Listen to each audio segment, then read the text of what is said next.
So my name's Eddy. I'm a triathlete. Long distance Ironman is my sort of preferred event. I've been competing in sport for 20 years, in triathlon for almost that length of time.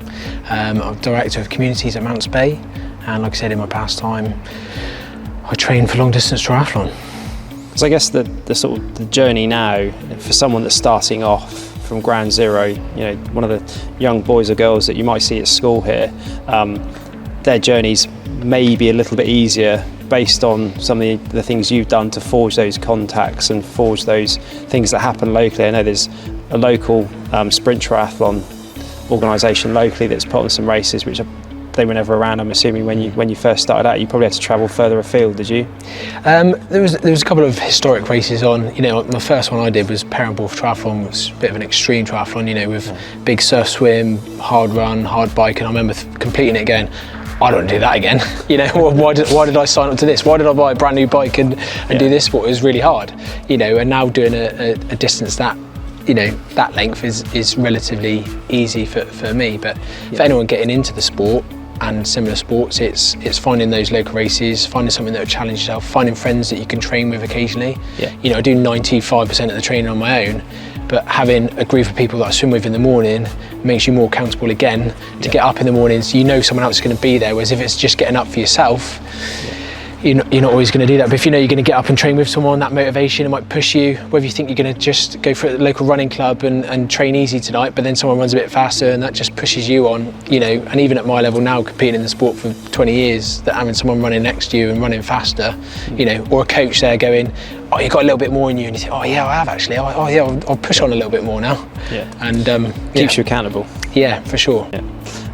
So moving on from that, one of the other questions we had online was, did you have an influence or a role model that helped you along the way during the process? Yeah, I've kind of been asked that before.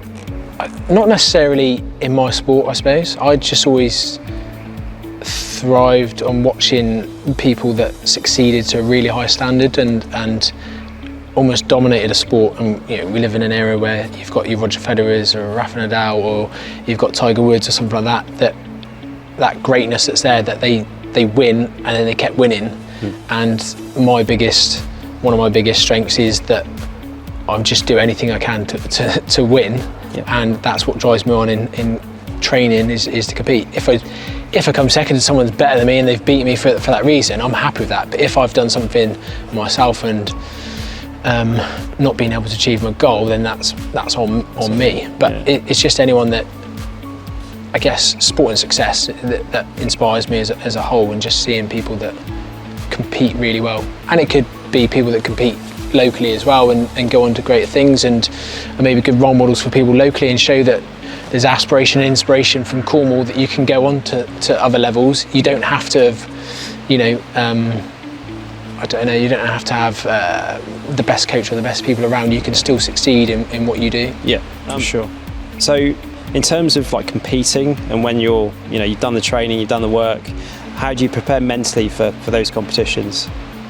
It was something I didn't really realise I did for a lot of years. So I visualise the race and I visualise what happens, and the training is kind of like the confidence of it. So if you've done the work and you've done those long runs and you've been out there and done a 20-hour training week, or earlier in the summer you've done a 25-hour training week of things, that's kind of, you're not really thinking about that, but psychologically you feel stronger and ready to race. So it kind of, I guess it just builds that confidence.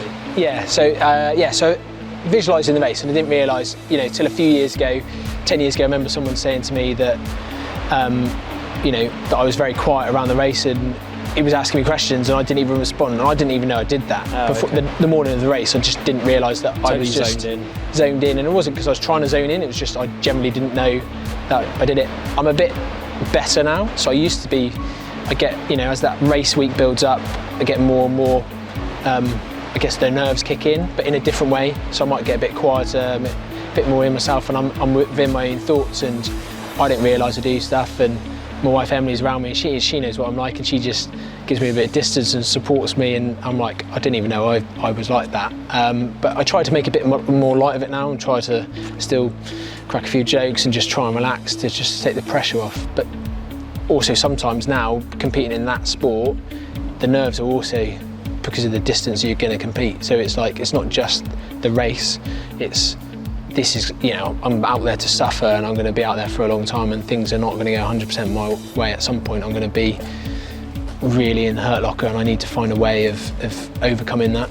And mentally you must know that your competitors are going to be in that similar mind frame. So it's like, you know, no one's out there just breezing through the race. They're all in their own minds and in their own bodies. They're suffering at points, and I guess it's trying to gauge when you're out in the race as well. You must have people that you kind of very competitive with. You're like, yeah, well, if I'm feeling like this, you're probably feeling like it as well. Yeah. Or you run past them and you keep a straight face and you just think, you know, I'm not going to let on how I'm feeling. But if I'm chasing someone or they're chasing me, that I just make out that I'm feeling okay. But anyone at that certain points in an Ironman, you're going to have highs and lows of how you're feeling, and it'd be the same for anyone running a marathon. No one feels perfect the whole way through the race. It's just getting through those darker moments. And I always say to people, you know, you learn more from the hours of adversity, race course, than you do when things go perfectly. Like, some of my proudest moments are the days where things haven't gone well and somehow I've managed to get to the finish line, and I don't know how I've managed to do that.